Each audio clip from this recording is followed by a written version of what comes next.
Vamos estudar hoje os cálculos estequiométricos. Bom, a gente vai ver primeiramente os cálculos estequiométricos comuns, tá? O que são os cálculos estequiométricos? A princípio, os cálculos estequiométricos são aqueles cálculos envolvidos nas proporções das reações químicas, conhecendo seus produtos e reagentes e suas quantidades equivalentes, tá? Então, os tipos de cálculos estequiométricos mais comuns, a gente vai ver separadamente todos os tipos de cálculos estequiométricos para vocês identificarem quando forem pegar uma questão, saber qual deles, é o tipo de cálculo que vocês vão ter que fazer. Vamos começar com o tipo de relação de quantidade de matéria, ou seja, mol, somente mol, tá?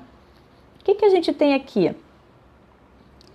A gente tem aqui uma reação química e a primeira coisa que a gente vai fazer, após escrever a reação química, muitas das vezes o exercício vai dar a reação química, outras vezes vai pedir para vocês fazerem.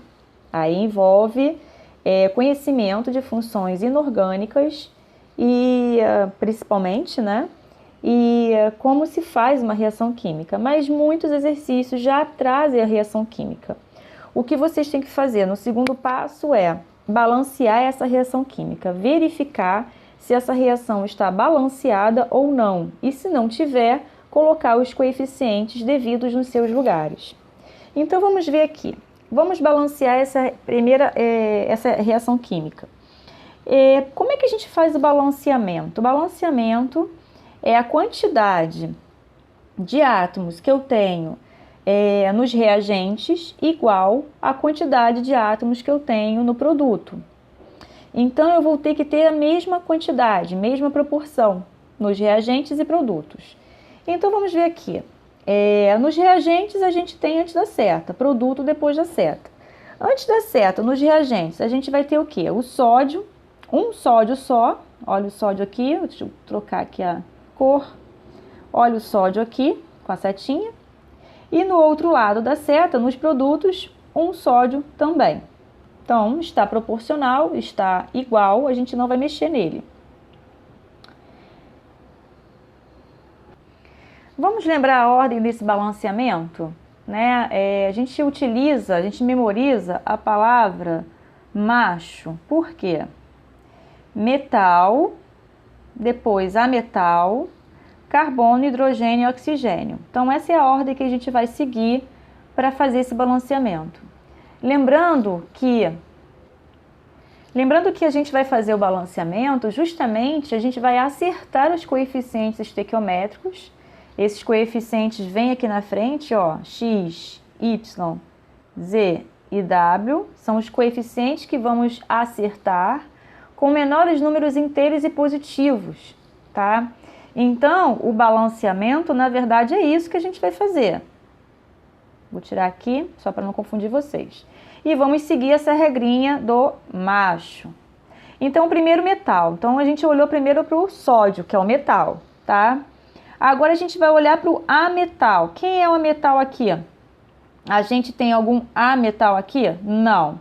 Tem algum carbono? Não, mas tem hidrogênio. Então, vamos olhar para o hidrogênio primeiro. A gente tem 1, 2, 3 hidrogênios do lado esquerdo dos reagentes e 3 hidrogênios do lado direito dos produtos. Então, o hidrogênio também está balanceado, tá? Agora, a gente vai ver o oxigênio. O oxigênio aqui, eu tenho um do lado direito e um do lado esquerdo. Então, está balanceado. Então, aqui a gente pode perceber que nessa equação química, os coeficientes vai ser o quê? 1 em todos eles. Precisa colocar o 1? Não. Subtende-se que, se é tudo 1, a gente não vai precisar colocar. Então, basta deixar dessa forma. Ele já está balanceado, tá? Já está equilibrado. Então, vamos fazer a relação? Se ele está equilibrado, a gente sabe que tem 1 mol de cada substância aqui. Então, a gente coloca aqui embaixo. A relação estequiométrica é de 1 mol para cada um, tá? Que em relação a mol, vocês vão perceber que a gente vai sempre relacionar o mol com qualquer outra coisa. Então, nesse caso, a gente vai relacionar mol com mol. Relação proporcional de mol com mol. Primeira coisa que a gente vê é quantos mols que a gente tem aqui pela estequiometria, pela reação. Então, a gente balanceou, a gente viu que a gente tem hidreto de sódio 1 mol, água 1 mol. Eu preciso de 1 mol de hidreto de sódio mais 1 mol de água para gerar 1 mol de hidróxido de sódio mais 1 mol de hidrogênio, tá? Aí eu pergunto para vocês o seguinte: se eu tiver 10 mols de hidrogênio, ou seja, se na minha reação química liberar 10 mols de hidrogênio, qual foi a quantidade em mol de água que eu precisei para fazer essa reação com o hidreto de sódio? Qual é a quantidade de água que eu preciso em mol para gerar 10 mols de hidrogênio? Então, é só fazer a regrinha de 3, né? O que eu faço? Separo aqui embaixo, ó, 1 mol de água, que é o que a minha reação me deu depois do balanceamento, e está para 1 mol de hidrogênio, tá? X mols de água está para 10 mols de hidrogênio. Fazendo essa conta, a gente vê que é proporcional 1 para 1, então eu vou encontrar 10 mols de hidrogênio. Eu preciso de 10 mols de hidrogênio para gerar 10 mols de... Desculpa, voltando.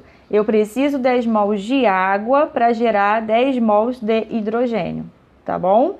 Então, essa relação aqui é a relação de quantidade de matéria, ou seja, relação mol com mol, tá? Agora, a gente vai ver a segunda relação.